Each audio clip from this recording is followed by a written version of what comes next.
Un an après, ce rescapé du Bataclan ne vit plus comme avant. Alexis a été évacué de la salle de concert après 1 heure et demie d'attente et d'angoisse. Depuis, il a modifié son quotidien. J'ai pas été au cinéma depuis le 13 novembre, donc ça me gêne. Ça me gêne de prendre le métro à l'heure de pointe, donc je le prends pas. Ce qui m'angoisse le plus, c'est que ça recommence pour moi ou pour quelqu'un d'autre. Si Alexis n'a pas été blessé physiquement lors de l'attentat, il n'en est pas ressorti indemne. On se bat aussi pour que les blessures psychologiques soient prises en compte et qu'on arrête un peu de faire des classifications pour les gens qui ne sont pas blessés physiquement, parce que les blessures qui ne se voient pas sont tout aussi importantes. Un livre blanc rédigé par quelques 170 avocats du barreau de Paris réclame la prise en compte du préjudice d'angoisse dans l'indemnisation des victimes du 13 novembre.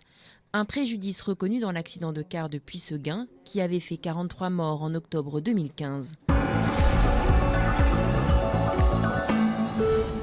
On est au pied de choix. C'est-à-dire il faut aujourd'hui avoir des actes qui sont en accord avec les mots. On nous dit on est en guerre. Donc quand on est en guerre, il faut avoir une mobilisation générale. Il faut faire des choses effectivement qui sont dérogatoires.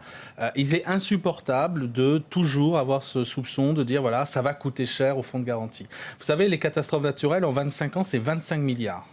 Sur la même période, le terrorisme, c'est 100 millions.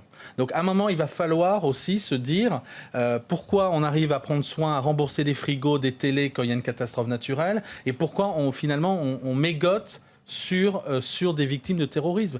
Il y a une logique de réinsertion pour ces personnes à faire. C'est même pas de l'indemnisation, c'est des logiques de réinsertion. Et si on veut vraiment les soutenir, il faut se donner le moyen, ou alors il faut se taire. Il faut que nos dirigeants politiques se taisent.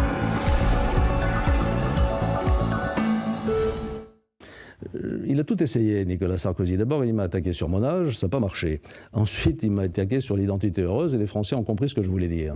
Que le rôle d'un chef politique ou de quelqu'un qui va être chef de l'État, c'est de leur donner une espérance. Et maintenant, voici que on me prête je n'ai fait aucune promesse et on ne m'a rien demandé. Moi, je n'ai pas promis des postes ministériels à tout le monde, comme certains l'ont fait. Et j'en ai des exemples précis. Vous voulez dire Nicolas Sarkozy avec François Baroin, par exemple? C'est vous qui le dites.